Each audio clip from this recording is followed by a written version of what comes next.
mensahe ang kailangan marinig ng mga Leo mula November na pala. Mula November 1 to 15, 2024. Pwedeng nangyayari na to o mangyayari pa lang. Kung hindi man para sa inyo itong magiging reading, edi baka para sa someone na malapit sa inyo o sa someone na kakilala nyo mismo. Baka may lumabas na gender mamaya. Gawin nyo na lang energy, masculine at feminine energy. Pwede rin naman na wag nyo nang pansinin yung gender. Hindi ko masasabi kung anong magiging reading, kung positive ba o negative. Depende sa kung anong mapipick up ang energy. Kung hindi man mag-resonate sa inyo to, edi i-adjust nyo na lang ang video, hanapin nyo to. Kung hindi pa rin, edi dito na. Ito ang last bit.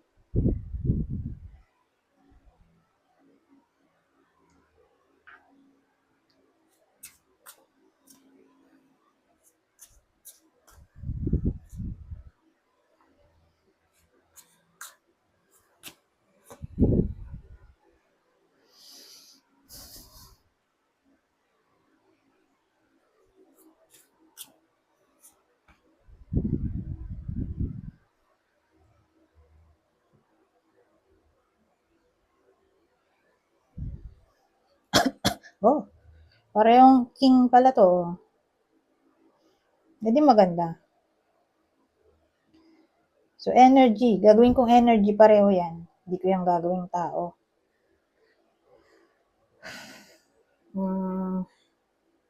So, sa November 1 to 15, 2024, asahan natin na ma-overcome ng iba sa inyo ang anything na parang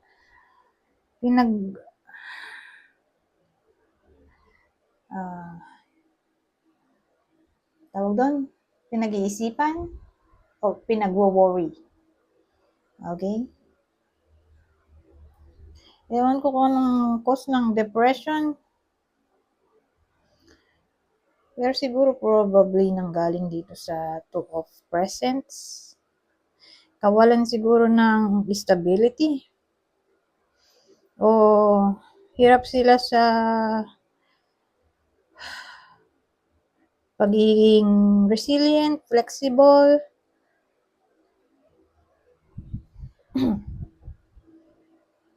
So may something sa buhay nila, probably money to kasi Two of Pentacles. So pag pinagsama natin, ang dating nagwo-worry yung iba sa inyo sa topic ng stability, sa money. Yung balance ba? Walang consistency. Ganun ang dating. So yun yung palaging iniisip-isip ng iba sa inyo.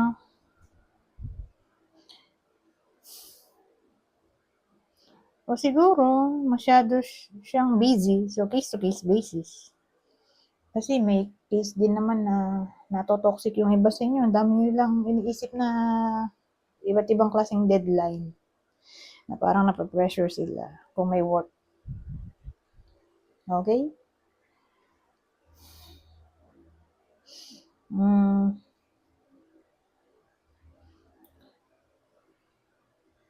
So marami silang responsibility na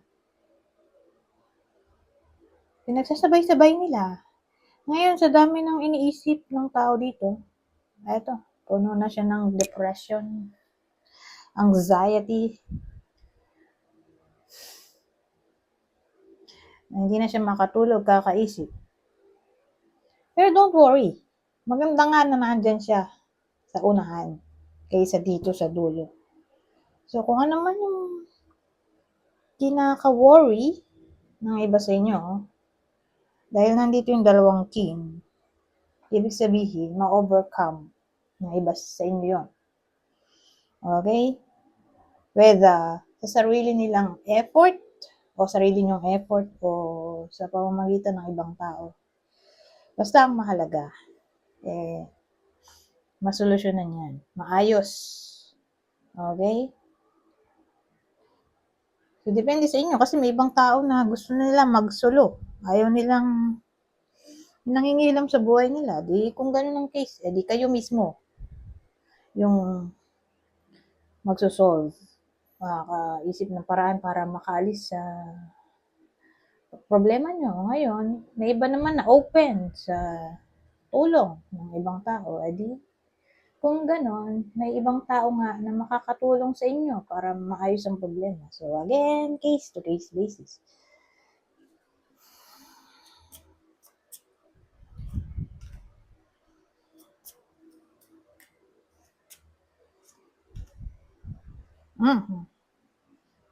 Ano to? Pero maganda na nasa unahan to. Kaysa ito yung nasa unahan. Kasi nakakatakot yung itsura nyo. Yung babae, Diyos. Hawak-hawak niya. Ay, ulo. Kasi pag nakita ko yan, matindi yung galit niya ba? Biruin mo to the point na tinanggal niya yung ulo, kaloka. Grabe rin talaga.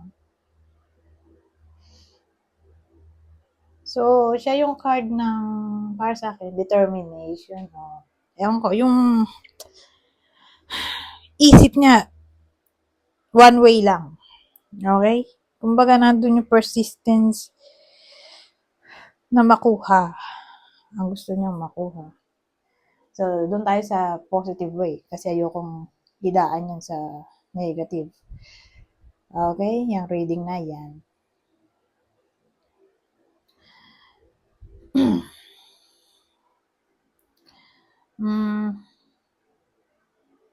Parang ano siya alam niyo yung sinaunang panahon, sa bagay sinaunang panahon naman yan. Kung makikita niyo yung itsura ng paligid, di ba? Puro puno. So, nung sinaunang panahon, kumbaga, ang rule ay wag mo gawin to. Kung ayaw mo matulad sa ganito. Yung, ano ba yun? May tawag dun eh. Yung eye for an eye, tooth for a tooth. Na kung may gagawin kang kalokohan, yung punishment mo makikita ng maraming tao.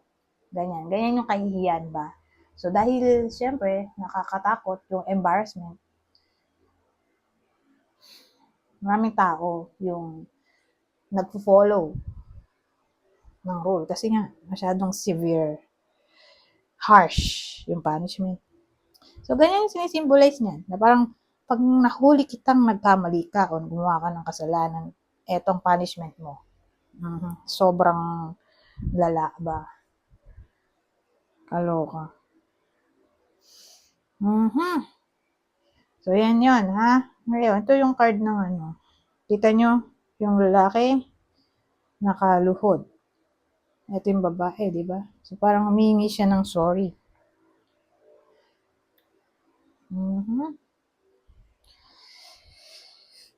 So, ba nagko-combine? Parang ang dating, magpapatawad lang yung iba sa inyo pag nakuha nyo na yung inyong revenge. OMG. Ganun. Whether kayo mismo to. O someone na malapit sa inyo, ganun yung energy. Na parang, doon lang niya makukuha yung kanyang peace of mind kapag nakapag-revenge na siya. Oh God. Doon lang siya magpapatawad kapag nakapaghiganti na. O pag nakikita niya ng kinakarma yung tao o kinakalbaryo. So, grabe rin yung galit, di ba? So, ganyan yung dating para sa iba sa inyo o sa kakilala nyo. Kasi nga, kung hindi man tumama sa inyo to, di dun sa kakilala nyo. Kasi nga, matindi yung galit dito Hindi basta-basta nagpapatawad. May kakaya naman magpatawad, kaya nga lang, kailangan muna niya ng violence. Kaloka. So again, case to case basis, di ba? May ibang tao na madaling magpatawad, yung iba naman gusto mo ng magiganti o mapunish muna yung gumawa ng masama sa kanya. So maraming tao, iba-iba ang pagkatao. Iba-iba rin yung level ng galit. Di ba? May iba na sobrang galit. May iba naman, madali lang sa kanila magpatawad. So, case-to-case basis. Anyways, kuha tayo ng last deck. So, ito ang last message. Babasahin ko na lang, ha? Dali naman to intindihin.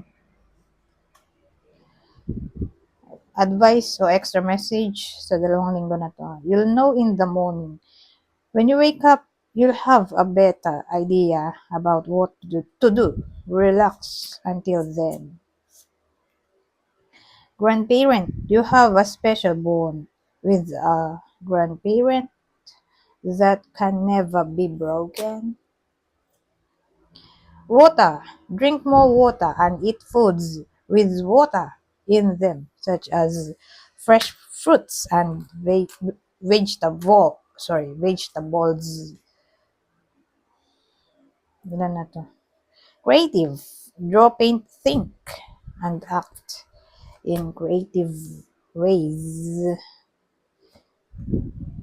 Pets, you love and understand animals. At ang huli, light. See the light within yourself and everyone else. Anyways, hanggang dito na lang. Goodbye for now.